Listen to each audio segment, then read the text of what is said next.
Hi, today from Dubrovnik in Croatia. Today we'll talk about the elements you need to build a sustainable business. Stay with me till the end of this video. We'll have a contest and something to win.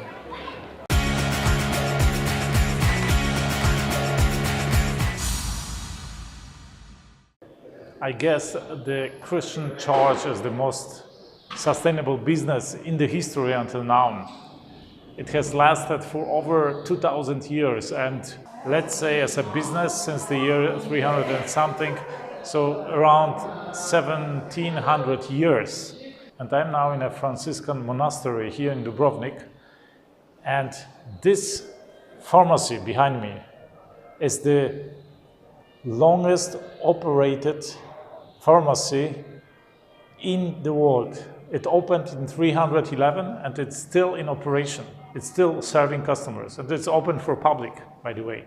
So it's over 700 years. Can you imagine a company running for over 700 years? So the monks here in that monastery really learned from the Catholic Church how to run a sustainable company. And I will give you several elements today that a sustainable company needs in order to be long-living, in order to be sustainable. And you will see why Catholic Church as a company, as a business, has been operating for 1700 years without interruption. And I have to tell you, I am not very religious myself, but I have to acknowledge the validity of the business model of the church, right?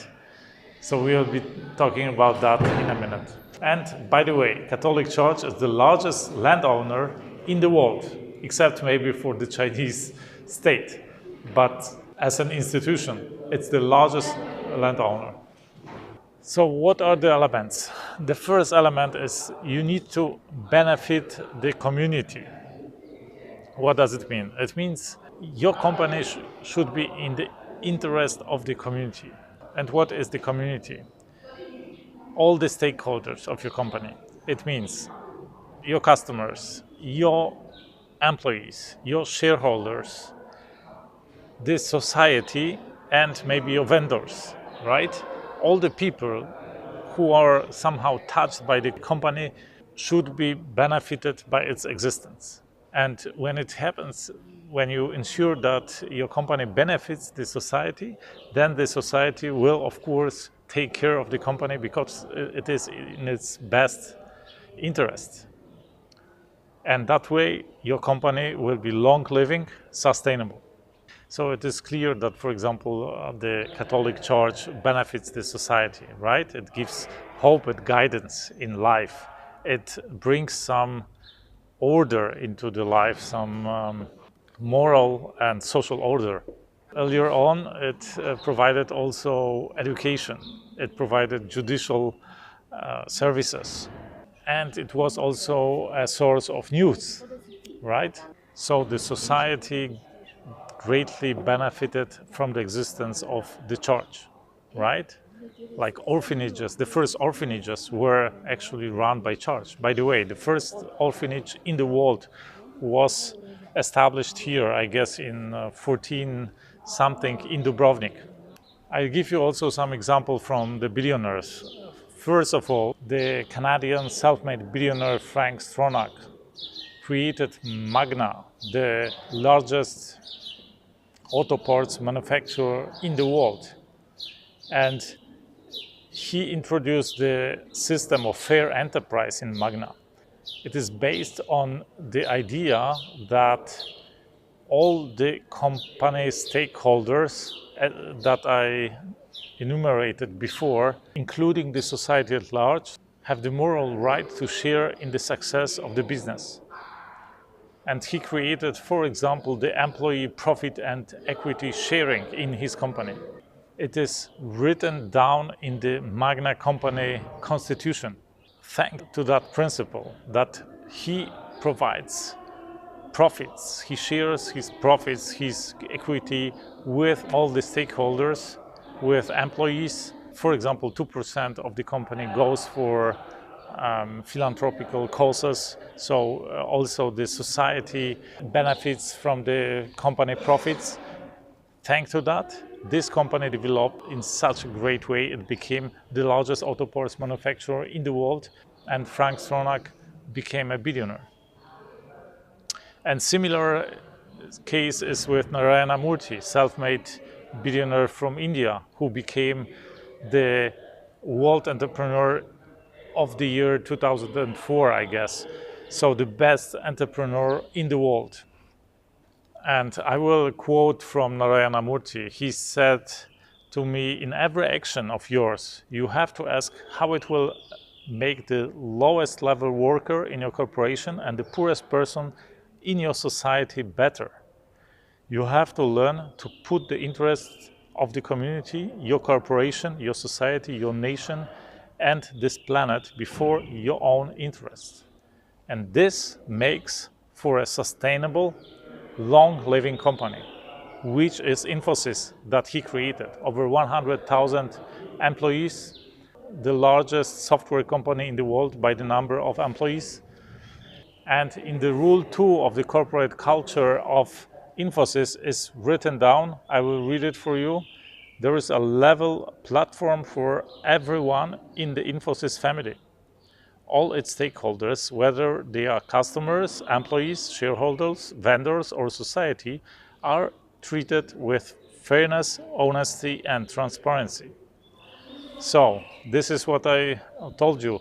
These 5 stakeholders in every company: customers, employees, shareholders, vendors, and the society, all of them should benefit. Then your company will become a sustainable, a long-living company. This is the number 1. The element number 2. A sustainable, long-living company should have a great vision. It is clear that the Church, the Catholic Church, has a great vision, a vision of a just world full of people loving each other. This is a great, tangible, also a magnetic vision that attracts people, that inspires people, and makes people want to sign into that vision. And I can give you examples from the billionaires as well. Menestool, who became the best entrepreneur in the world in the year 2015. His vision is to make children happy. A very simple vision of happy children. Who in the world doesn't want children to be happy? So everybody wants to support that mission or to make that vision come true. I have interviewed Menestool in Melbourne. He is an Australian toy manufacturer. And another billionaire I have interviewed, Chip Wilson. He is the creator of the Lululemon brand. And the vision of Lululemon is to make every woman's butt look great. And of course, everybody wants women to look great. And every woman wants to look great, right? So everybody wants to support that vision, that mission, and to buy into that brand. The third element you need for a sustainable business is USP, unique selling points. So your business needs to have something that others don't have, or others can't have, or others don't want to have. It's clear what it is for the church, right? They sell eternal life. This is a magnetic product. Nobody else sells that. And nobody dares to sell eternal life, right? And of course, there is only one God, so a competition is excluded, so to say, right? This is clear for the church. What about, let's say, normal businesses? What about the regular businesses? Your product needs to be unique or have some features, some qualities that are unique. Or you need to have a competitive advantage. I will tell you of a friend of mine, Lirio Parisotto. He is a Brazilian self-made billionaire. And he built several companies in his career, but let's say the last company or the recent company he has built is a petrochemical company. It manufactures polystyrene and styrene monomer. These are raw materials to manufacture plastic. And the construction cost of the company he built is around $1 billion. And this is a competitive advantage. Why? Because his company is operating. $1 billion invested, it supplies customers with raw material for plastic, it supplies industry, and so on and so on. They are set relationships with other companies. And now imagine, you would like to compete with him. What would you need? You would need at first to risk $1 billion to set up such a factory, to be able to manufacture at least independently of the quality of, if you have the know-how and can manufacture at the same cost and so on. But even if you could, you would at first need to risk $1 billion. And then you would be able to get his customers, to sell this product to. But if he has built relationships, it would be really difficult to find other customers than his, or if you don't find them, to somehow get his customers, to sell to his customers, right? And so it is a really difficult task and huge financial risk. A barrier of entrance into a market can be a huge competitive advantage. Other competitive advantage could be quality and price. For example, Frank Stronach that I told you about earlier. Frank Stronach has always the philosophy in his company that he provides the best quality product and the best price product. So he is at the same time the highest quality and the best price for his customers. So it means cutting costs and cutting costs and cutting costs, and at the same time providing highest quality. So if the customer has to choose between lower quality and higher price, and the higher quality and lower price, of course he goes for the second. So this is a competitive advantage, and if he has built structures that sustainably enable that production at highest quality and lower cost at the same time, it is really difficult to compete against that. So these are examples of competitive advantage or USPs, and why do you need them for a sustainable business? Of course you need them because a sustainable business has to be competition proof. If a competition can cannibalize your business, then it's not sustainable, it's not long living. You will be out of business sooner than you may expect. Okay, the fourth element. You need a brand and a logo, of course. Why is it needed? It is something for the people to be able to identify with, to follow, to somehow have the symbol of your company, of your idea, of your vision, of your great vision, or your mission, right? It should be captured by a brand and, of course, also by a logo. It is clear what this logo is for the Catholic Church, right? For the Christianity, it was a fish at the beginning, and then for the Church, for the Catholic Church, it became the cross, right? But of course, there are much more logos in our world. Apple, let's take Apple logo, let's take the Nike logo, or actually every fashion brand, right?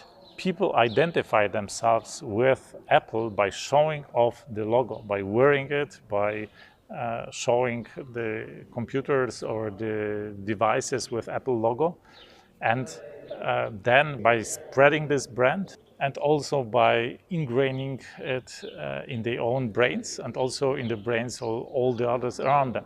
And this psychological effect of ingraining a logo, a brand, and that's why it is called brand, because it was actually branded into the calls earlier, right? The signs.